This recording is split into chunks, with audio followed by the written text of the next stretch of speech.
ए दुनिया रे सबुठारु सस्ता हेउछि उपदेश। जने विपदरे पड़िले हजार हजार लोक उपदेश दियंती, किंतु सही हजार हजार लोक मानक मध्यरु साहाय्य करिया पाई केई जण आगे आसी थांती। सबुठारु दामी हेउछि भाई साहाय्य।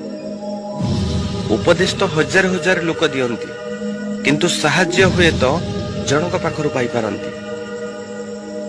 आपनक पाखरे जदि टंका पैसा अछि, आपनक सह संपर्क जोड़िया पाई अनेक लोक आसी थांती, किंतु जेतेबेले आपनक पाखरे टंकाटे नथिबो सेतेबेले संपर्क जोड़ुथिबा लोक अचिना भली दूरेई जाइथिबो।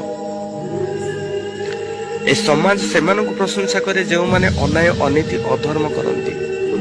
काहेकि जानिछंती सेमानकु काहेकि प्रशंसा करे ना, कारण सेमानकु सुधरिबाकू अनेक बाट देखै थाए, किंतु सेमाने केबे सुधरी पारि नथांती। सेमाने भाबंती अधर्मर राज सबदिन पाई बोली। जेतेबेले धर्मर आवाज आसे सेतेबेले तार चिन्ह बर्ण रोहेनी। जेपरि थिला रावण, रामबाण रे चिन्ह बर्ण रही नथिला रावण।